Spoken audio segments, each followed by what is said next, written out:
This week on Merchants of Change, we've got David Guarino. David served in the United States Marines as part of a reconnaissance team. He's a cryptologic linguist and signals intelligence before transitioning to sales. Today, he is the VP of Sales, Marketing, and Innovation at Tribar Technologies, a leading provider of innovative and technology-driven automobile solutions. Here he is, David Guarino. I'm J.R. Butler, co-founder and CEO of the Shift Group, and you're listening to Merchants of Change. This is a podcast about transferring the skills and behaviors we acquire as athletes and military veterans into becoming a professional salesperson. Each week, we'll introduce you to a top performer who will help us understand how they became professional merchants of change. What's up, kid? How we doing, David? Thank you for joining the show today, man. Nice, JR. Good to be here. Appreciate the opportunity to share some thoughts. I'm excited. So, for a little bit of background, David, we started our show because we wanted to create basically a platform where the folks that we work with, which are former elite athletes and military veterans, can learn and hear from people like them that have had long and successful careers in sales. So our guests are typically, like I said, former athletes and veterans. And over the last 2 years, our audience has really grown to include people that are new to sales, and then we've gotten a lot of sales leaders that are starting to listen in as well. So the flow we like to follow is kind of starting with your military career, getting into the transition, and then kind of ending the show with some sales nuggets for the audience. It sound like a good plan for you? That sounds great. Ready to dive in when you are. All right, awesome. So I always start with a very broad question, David. If I were to say, tell me about your favorite memories from your military career, what's like the first thing that pops into your head? Team. Love it. It will always be team. Yep. And that some may say that that's kind of cliche, but I think the older I get, people say you get wiser. I tend to think that your perspective gets better, and when you kind of look back at the opportunities that you had, and there are certainly people that had more adversity and more challenges than I did in my short term. I did the 4-year, a lot of challenges at that time, and were decided that I needed to go to school. And my occupation in the military really didn't afford me the time to do that, so I chose to get out instead of continuing that opportunity. But the more that I'm away from it, certainly realize that, especially in those tight-knit groups, when you're, I guess I would say the special or the elite of the organization, you tend to realize what you had at the time, because it's a very rare situation, especially in the corporate world. I know it's cliche, but I'll tell you, David, it's the most common answer we get when I ask that question. Yeah. I did an episode and was asked that question. I said the same thing. The way I put it was the locker room, right? Which is, Yep. This idea of like being surrounded by like-minded individuals, all going through hard shit, trying to achieve hard goals and being accountable to each other. It's very hard to replicate that experience you have in the military or playing sports. So, and I do agree, the further away you get from it, the more you miss it, for sure. Yeah. And I think the more you look back and really take those lessons learned and really start to figure out how to apply them. I'm soon to be 55 years old, and I think I've just started figuring that out. It's really interesting as you grow and I don't know if we'll get into this in the conversation, but some people ask, what drove you into sales and how did you get into this career? And the interesting part about it is that I kind of fell into it. And I was lucky in my early stage of my career that I had some nice mentors that saw potential in me. And I think that, I take away some of that military experience and drive and grit and all those things that that make great salespeople. And luckily I had, again, a couple of mentors that kind of led me into that. But after 30 years of being in the career, and, I think 10 years ago in this profession, I finally realized that, hey, I'm actually pretty good at this, and there's reasons why. And then once I think you figure out that, everybody kind of tends to say, hey, do what you love and go after your passion. But what the really interesting thing about that is that you don't always know what that is until you try something, right? Dive into it. Does it fit you? Doesn't it fit you? And if it doesn't fit you, take the things that you learn and then apply them to something else and just go after that. And if you're self-motivated and you're driven, you're eventually going to find what really is that passion. And once that clicked with me, I dove in. I started reading about psychology and profession and sales and really what's the basis of that. And then kind of, I think that led to where I'm currently at, leading a sales team in marketing and innovation, and really taking the opportunity to coach and share those things that I've learned. And my job is to bring that team and make them better. Right. So awesome. Yeah. And I think a lot of folks with our backgrounds do tend to land in leadership because of those rewards that you get from that perspective. And to your point about the, passion thing, my whole message to especially younger folks that are just getting out of the military or getting out of sports, I tell them, like, listen, there's nobody that's ever stood up in front of their 7th grade class and say, I want to be a salesperson someday. Like if they are, they're a little bit of a weirdo. You know more than I do if you're doing that in your 7th grade, Yeah. Exactly. Most of us, like you and I, we trip and fall into it. And I believe that what the message to young people should be is not follow your passion, but work for your passion, because that's what happens. And I'm sure you found as you got better at sales, you started to love it more, right? Like, so it's like anything else. Like you got to kind of figure out the more rational things, geography, compensation, lifestyle. And when you find a couple careers that fit there, like you said, try them. And if it's a good fit, the harder you work, the more you're going to be passionate about it. Yep. Yeah. And I think from a generality, especially with, people either first starting out or those that are young in this career, I don't think they've really been shown or taught or coached on what sales really is. I think there's so much bad perspective and perception of what people think selling is, right? And I've kind of got, there are cliches I won't share here, right? But to me, I've got this saying that, sales isn't convincing somebody to buy something they neither need nor want. That's not selling, that's stealing, right? And if you get that in your mindset that sales is about helping others achieve their desired state, whether they know what that is or not, right? Your job is to provide a solution. And if that solution is something that you do as a service and you get paid for that, fantastic, icing on the cake, right?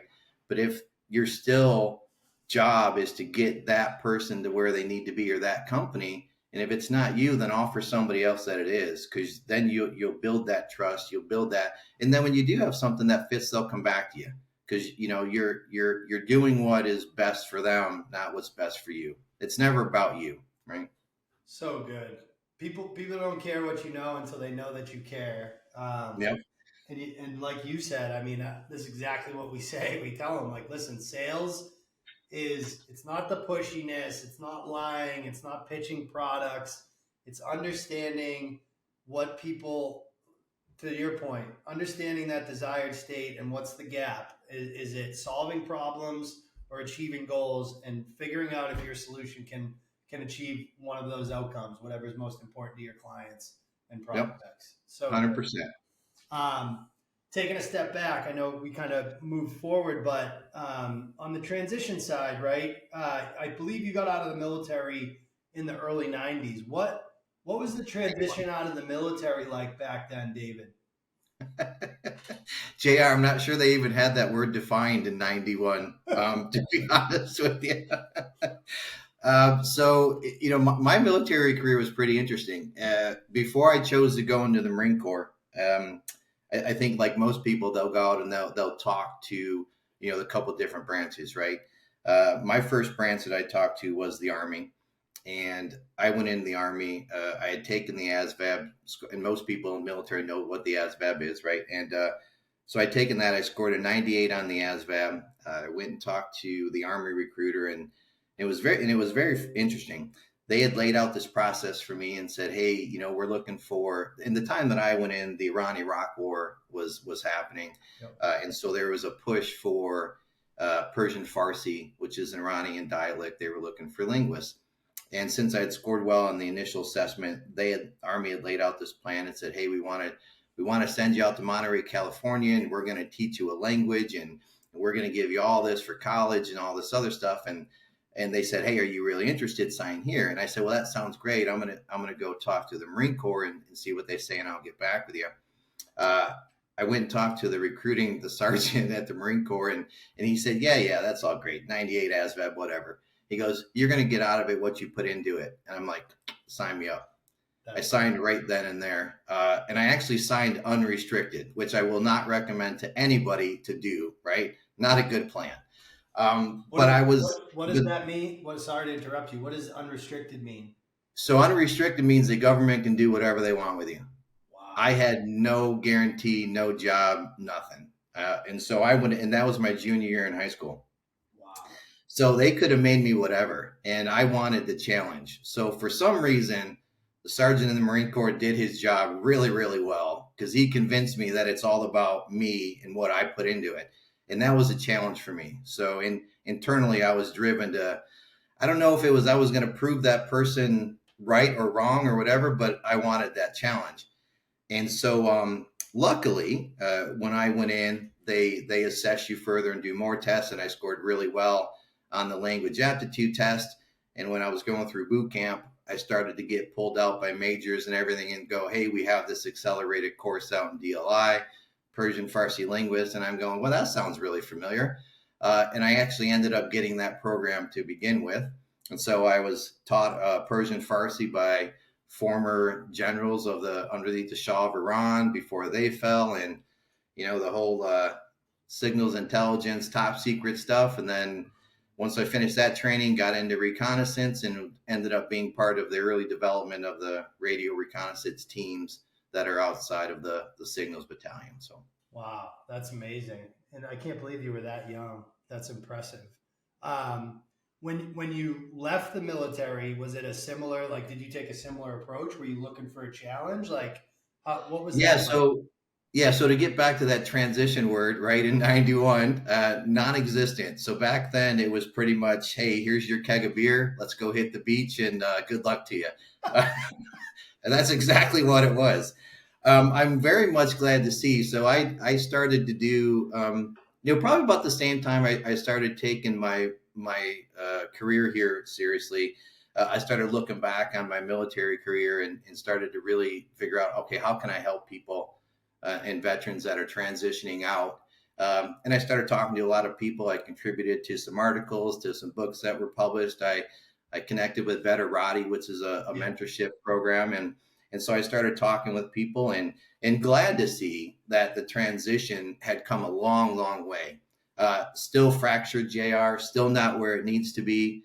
So again, kudos to you for doing this kind of stuff and really helping the athletes and the veterans, because I'm kind of biased on that side, right? But certainly, appreciate the work that you're doing, because it needs to elevate itself, but much better than it was. Totally. Yeah. I mean, they got great programs like the Skill Bridge and TAP and these other things. I totally agree. But, there's always room for improvement. Now, I remember I was reading the notes. It sounds like you initially looked at some of the 3-letter agencies after you got out. Yeah, I did. So in our unit, they really like the aspect of the early man-packable interception, kind of spying on people from afar, right? So that was really interesting to the CIA, FBI, and the DEA. I was actually considering the DEA at the time. That was one of the things. I didn't have my degree like I do now when I got out. So that was one of the early areas that you could actually get into the intelligence section of the DEA without a degree, and then I could work toward that. Eventually thinking at that younger self time in my life where I maybe would consider some other avenues in the DEA, then discovered kind of what their life expectancy was, and then decided to maybe I'll make a career out of my education first, and then we'll see where it goes. So, Gotcha. so yeah, backed off of that, and then started my part-time school and part-time work, and ended up getting married and having a family, and ultimately finished my degree, and here I am. So. Was the part-time work that you were doing while you were in school, was that a sales job right away, or did you have a couple stops before? No, I started out, which is really interesting, because I think the fantastic thing about if you eventually get into sales is if you start other avenues, the things that you take away. It was in manufacturing, and so I started out in manufacturing. I actually started running a molding press out on the floor. Yeah. And then I moved into cost estimating, and then I had a little bit of engineering, and I ended up becoming a cost manager, and then took all of those skills and ended up moving up into sales. And so the interesting side of that is that I can have very technical questions with our customers, and which also helps to build trust, right? You're not just the quote unquote salesperson. You've actually got some knowledge, which is, I think, one of the key things to be successful in sales is you've got to understand your product. You have to understand your process and the value that brings. And more importantly, knowing that is great, but it's really how do you apply that to the problems that the customer is having, right? You never want to lead with your product, never want to lead with that. It's like when I got here, we rebuilt the branding, we built our CRM, we had to rebuild the whole sales process, the whole sales team. And one of the simple things was just restructuring our PowerPoint presentation. And I'm not a big PowerPoint fan. I'd rather have a discussion, but it's nice to have in the background for visual support, right? But what you tend to see is a lot of people, they'll start out with, hey, this is our product, and look at our pretty buildings, and look at all the other stuff. Your audience doesn't care about that. That's the way we're going to get it done after we figure out how we're going to help you get to this, right? You got to understand where they're coming from. You got to have a conversation. You need to understand what their problems are. And then you go, hey, oh, by the way, everything we just talked about, we're going to be able to do that with these 7 facilities we happen to have. And oh, by the way, with the product capability we can deliver, right? Yeah. So, I call that like holding your backswing, like enjoying your backswing. Like every early seller wants to get in there and hit the ball right away. You gotta really enjoy that backswing. You know what I mean? Oh, you'd be surprised. Even today, I had the opportunity, as you go in and you talk with your customers, and especially the first time meetings, we as sellers, we've taught our customers what to expect, and generally it's just wrong, right? And so I went in and I sat down, and within first 5 minutes, the customer's asking, so you got a PowerPoint or something you're going to throw up? And I was like, no, I came here to talk with you. And he actually looked at me, he's like, what? What do you mean? And so I'm like, I go, why would I waste my time showing you who I am if I don't even know what you want to do? And he kind of sat back and he's like, well, that makes a lot of sense. I'm like, yeah, so let's talk about where you want to go. And then I'll show you how I can help get you there, right? Totally. So I love it. Looking back at that, getting out of school, getting into the corporate world, right? It's a lot different than military life. What do you think was like your biggest challenge on the transition, David?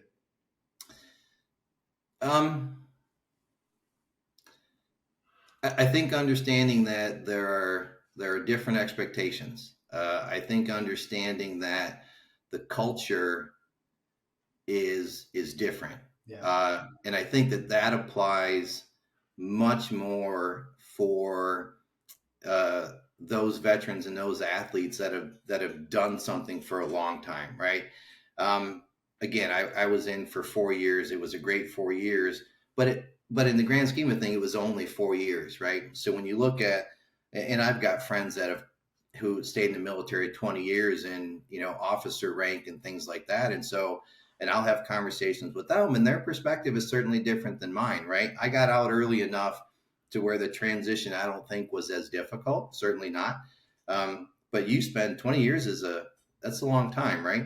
And so you come out, and I think that what I see, and when I talk to some of the veterans, and we've got, a handful in our organization that I take the opportunity to sit down with because they look at me and go, hey, you understand me because you've been in the military, but you've also got 25 years in the corporate life. Well, I put 20 years in the military and I've got 7 years in corporate life. And so we sit down and kind of try to understand, hey, what are those differences? Because I do believe that it really is, it's a culture, huge cultural difference, and it's a huge just general expectations where to get to the earlier point, I think you see the high performing people who are used to that environment. You're not always going to get that, Yeah. and that team, and that it's like Nick Saban said, mediocre people don't like high performers, and high performing people don't like mediocre people, right? Yeah. That the goal of good leaders is to lift everybody up, so we're at that same level and performing at that same level. And that's where teamwork comes in. The disconnect is then becomes enablement. Yeah. If those high performing teams aren't working, and you either got to lift and coach them up, or you've got to make a change, because these other people who are performing well aren't gonna last so long. Totally. You need, it's almost like the pace setting, right? Like you're used to people having your back left and right, and like being accountable. That culture of teamwork is not present at every organization, in every No, culture, no. And I think if you can find it where it is, stay there. Totally. Totally, man. Like that's probably, actually not probably, it's definitely even more important than the product you sell, like the company stage that you join, like being in that right culture in that first job is really can be a game changer for the rest of your career. It's so Yep. true. Yep. Yeah. What do you think, from like your time in the military to like your time in sales? What do you see as the skills that have translated the most into your sales career? I think self-motivation and patience Yep. are probably two big drivers, because you're going to have challenging situations in the private sector and corporate world, just like you had in the military. And there's going to be times where it's the hurry up and wait sometimes. Yeah. And patience isn't necessarily, hey, we got to get this done and then wait. Patience in the corporate world is, you've really got to stay focused on the strategic and understand that there's a difference between what's urgent and what's important. And most of the time in the corporate world, because most companies are resource constrained, most companies are, because of resource constraints and making sure that, there's profitability there and things like that. It's the firefighting. And so what tends to happen is that the urgent starts to take over, and we lose focus on the important. And it's really interesting. The more you focus on the important stuff, that you'll find that the less urgency there is to put fires out. And until you figure that out, and until cultures figure that out, they tend to struggle with, why am I putting out so many fires every day? And why do we have people running in all the same directions? It's because you haven't communicated effectively what's important to the organization. Yeah. Where's your strategy? We have a kind of a basic saying, right? What do we do? How do we do it? Where do we do it? And why the hell should anybody care? Which is potentially the most important of all of that, right? And once you figure that out, then that's your guide, that's your North Star and your guiding principle to say, okay, now what are the actions that we need to take to make sure that we're aligned there? 100%. And I have to imagine, like, coming from especially the part of the military you were in, being very like process oriented and disciplined. Have you seen that translate to some success in your sales career as well? Oh yeah. It's again, I think the early stage of those who haven't experienced what sales really is, Yeah. especially when it's B2B, right? You hear things like, oh, that person's got the gift of gab. Actually, sales is the exact opposite. So And it's the I gift of tell my listening. team like this. I mean, it gets right to the point. Shut your mouth. Stop talking and just listen, right? So yeah, and process is a big part of that. So we have I do every Sunday I do a Sunday evening sales memo with the team, so we reflect on what happened the week before, what's coming up with the week. It's an opportunity to coach. It's an opportunity to share information, things like that. But we've built the CRM. We've published a sales process.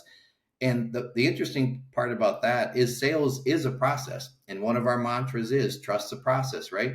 It's much like a plays in a football game. Everybody knows you got to score a touchdown, but you're not focused on the touchdown. You're focused on executing the plays that get you in the end zone. The touchdown is the outcome. Much like winning a piece of business, profitable, by the way, profitable is key, right? But much like winning a piece of profitable business, that's the outcome.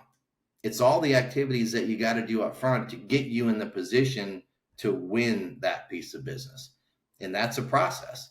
And it's interesting that when you build out your sales process, a lot of people think, well, this is our process, so this is how we're going to communicate to the customer. Again, the customer doesn't care about your process. It's just there so that you can understand, hey, at what point in time is this decision going to be made by the customer? Well, here. Okay, so when's the next decision going to be made, and what is that? Well, that's going to be here. Okay, so then how do we correlate that to our process internally so we make sure that we're aligned to how the customer buys, but then we can track that within our system, make sure we're doing the right things, right? I love it. I love it. That first piece about, the gift of gab. So many people I hear, yeah, I want to get into sales because I'm good people skills, and I can talk a dog off a meat wagon. And to your point, it's the listening, right? Introverts are just as successful as extro. It's just really it isn't about that. Totally. Yeah. My first boss, because I was a little bit of a talker, and my first boss said to me, and I'll never forget it. I've said it to probably 100 reps. You have 2 ears and 1 mouth. Act accordingly. Exactly. And I know you've probably heard this, right? But it's people listen to respond, not to understand. Yes. And that's when we talk about communication. I just responded to a LinkedIn article about the importance of communication. And it was focused on automotive sales managers. But I will tell you, if you take away anything, great communication is probably one of the biggest skills that not only in sales, but just across any role or any company or any aspect of your life. If you can communicate well, you will generally be successful. Wow. And I think it was the CEO, they brought him back and of Disney, and I apologize for not remembering his name. But one of the things that he said is like your strategy is only as good as your ability to articulate it. Yep. It doesn't matter if you're not publishing it, if you're not communicating it, if you don't get people to buy in, you can write all the great stuff down in the world that you want. Nobody cares, and nobody's going to know it because you haven't communicated it well. Oh, so good. So good. So true. Now, maybe you get these calls, maybe you don't, but if a service member were to reach out to you, David, and they're preparing for the transition and they're interested in sales, tell me what that conversation looks and sounds like. So I think that, and I've had a couple of these, and I think generally I ask, what have you done so far to prepare for that based on what you think it is? And then that way I get an understanding about where their mindset is now. And then we can kind of take a path to go, okay, all right, I understand why you did that, but let's now talk about this, because maybe that's not 100% accurate, or maybe there's some things that we can talk about to change. The other thing is that I'm going to ask, what have you done to research the sales industry from a standpoint of either product or market or things like that? So what have you done to prepare for where you think you might want to go? And then we'll generally tend to talk about the psychological aspect, the human aspect of sales, right? Most of the time, and I would recommend, hey, go read some psychology books, go read things about body language, go read books about communication and messaging, and understanding when things are said and what's being voiced, what's really coming out of that, right? And so there's a big aspect about, again, communication, body language, psychology is a huge part of sales, because a lot of the communication and body language is unspoken. Totally. I'd love to, like, when you do interviews now as a leader, how important is it, especially, like, I think you mentioned your background, you had some like work experience, and we actually work with a ton of veterans, David, that are coming from some other profession or industry. We see a lot of teachers, we see folks from like the automotive industry, but not in sales. Like, how important is it the ability to tell your story and leverage your experience in the interview process, like how you're positioning your value? Yeah, I think it's hugely important because I prefer the soft skills more than the hard skills. Totally. If you send me a resume and you tout your university, or yep, that's great. I appreciate that. I got a 4-year degree too. Could really care less where I went, right? And because most of the time, and this is really interesting, especially in sales, because there is not a great curriculum in universities for teaching sales. I know that some classes are getting better and they're actually expanding that, but generally over the last decade, it's been terrible. So from a sales perspective, I'm not really worried about where you went to school. I'm not really worried about where you worked necessarily. Is it great to have experience in the industry, especially if you're an organization that, quote unquote, needs somebody now? Yeah, it's helpful to be familiar with the industry. But what really you're looking for, and what I'm looking for, is tell me what you did to prepare for this discussion, right? Tell me about the some adversity, and just tell a story about where you came from, so I can hear from your perspective what motivates you, right? Are you self-driven? Why do you want to go into sales? Why do you think you can be successful in this career? And typically it's not about you. It's never about you, right? And so if you can kind of convey that, then I think you could go a long way, right? If you start to diverge and go, well, I want to make a whole lot of money. Okay, that's great. And who doesn't, right? But for the most part, wanting to make a lot of money and being that your number one driver doesn't necessarily equate to being successful in sales. No. What equates to that is those other factors of, I'm going to provide solutions and services and be a trusted advisor so that those who want to do business with me do business with me, right? You get all the business you want from the customers who want to do business with you. And that gets built on your responses, how you act, what you deliver. And then the outcome of that is you make money in this job. Yes. Yeah. Yeah. I think when it comes to people that are like, yeah, I just want to make a lot of money. My first question actually is usually why, right? Like, okay, a lot of people want to make a lot of money. Why? Why is that important to you, right? You're trying to, like, I look for I call them PhDs, David, poor, hungry, and driven. Like, cause that was me, candidly. Like, ultimately I tripped and fell into it. What drove me when I got into it was like, I didn't grow up with a lot. And this is a meritocracy. And the harder I work, the better I get, the more money I can make. And I had a bigger why behind that money, because I just think, like, if you're okay with a mediocre salary, probably don't do sales. Like, it's a little too stressful. Like, find something that's a little easier. But to your point, there's gonna be a couple levels below that too. Yeah, and there's different structures in sales, right? And so normally in our industry, where I'm at in automotive, there's a balance. There's commission based structures, Yep. there's salary and bonus based structures. Yep. So and it's okay whichever one you want, because I think typically organizations, they generally will select the structures that believe align to the strategy and the expectations of the role, right? And then you have the commission based, or you have the I'm for hire and freelance, and those are all great. Typically, we work in the salary based bonus structure, Yep. and it fits for what we need from an organization standpoint. But that doesn't take away from the self motivation, driven business acumen, Totally. right? Listen, learn, lead. I always close out with my Sunday evening sales memo with the 3 L's: listen, learn, lead, right? And if you think like that, because most of us think in threes, the world is built on threes. Websites are designed in threes. And, it's, I think Dan Pink did something on the masterclass. If you're not familiar, are you familiar with masterclass, Yeah. JR? Yeah. Yeah, so we use Masterclass as actually a training tool for our sales team. So we'll pick the ones that, because what's really interested is that you don't have to take sales training to get great at sales. You got to have business understanding. You got to have people skills. You got to communicate well. You got to understand all the nuances of psychology. You got to understand how to negotiate, right? You got to understand where people are coming from. And Dan Pink and Nick Saban and Lewis Hamilton can teach you all sorts of stuff about how to take all of those lessons in life and apply that to what you're doing with your customers. And I think Dan Pink said, 1 is good, 2 is better, 3 reasons is great, 4 is too much, people shut down, right? So you got to understand how to present that message that you were talking about earlier, and how do you get that story across, right? I love it.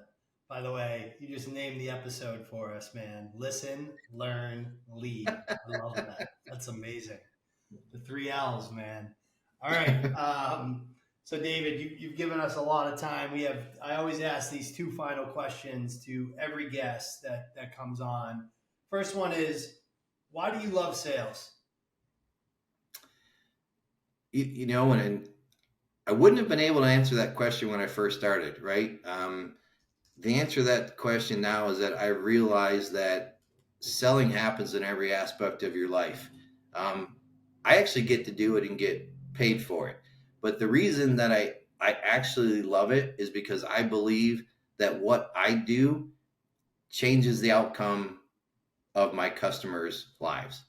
Because it's really interesting, you'll hear that, well, it's not personal, it's just business. That's bullshit. It's always personal, right? So anything you do with your customers, whether they're trying to prove to their boss that they can get something done, or they're trying to work up the corporate ladder, or they're trying to just get their team together, or they're trying to provide a solution to make their organization better, right? Or again, get to that next desired state, that future state, if you will. My job is to help get them there. And that's really what I love about sales, is that I have the ability to have those conversations that help get customers to their next desired state. I love that. That's a great reason. Now, last one. So people always ask me, JR, how come you just focus on athletes and veterans, right? And I think I think we can all talk about the characteristics all we want. We've mentioned a lot of them here: resiliency, discipline, focus, coachability or trainability, all these things. But ultimately, I think the real reason is that athletes and veterans have a unique ability and understanding of getting dialed in, right? And setting a goal and then achieving that goal. So last question for you is, what does being dialed in mean for you in a sales career? I think that's a great question. And I know Austin and I, kind of talked about this a little bit too. I think, again, I look at it and it goes back to, dialed in to me is establishing where you need to go and doing everything that you need to do to get there. And I know that that's kind of a vague answer, JR, but when I look at, and I guess I'll take a step back. When I look at the whole sales process, and again, to look at those who go, well, I'm just going to wing it. I'm not going to prepare. I'm not going to do this. I will tell you that for us, dialed in, we prepare for everything. We have meetings that come in with our customer. We have prep sessions. We have internal playbooks. We have agendas that we write. So to me, being dialed in is being prepared enough that when the opportunity presents itself, we are in the lead to win it. That's being dialed into me. I love and it. that takes work. Yes. Sales is work. It's interesting a lot for those who don't do it. I have this analogy internally, right? Because each department is, whether you got operations or whether you have sales or whether you have quality, we all have our roles and responsibilities. And the interesting thing about that is that I don't always see the day-to-day that operations and quality and finance go through. And I know that they're busting their butt just as much as we are, but it becomes down to perspective, right? Yep. And I look at the analogy, especially in sales, when you go, hey, a lot of people say, well, yeah, it's kind of nice to be in sales. You get to go have lunch and play golf and, kiss babies, right? Yeah, but you didn't see the 18 months that it took to to get this box delivered to you, right? Because all you see is, hey, I just handed you this pretty box and it's all bow tied, and now I want you to make it. And they're like, oh God, that's great, right? And I kind of laugh, and because again, I don't see their day to day either. So it's really important to go, hey, there's so much preparation and work that goes into getting that right, and being dialed in is doing the hard work and ready for the opportunity when it sits there. It's kind of like, I guess I'll close the out. I know we're getting close to the end, but especially in sales and marketing, there's marketing, there's advertising, and there's brand, right?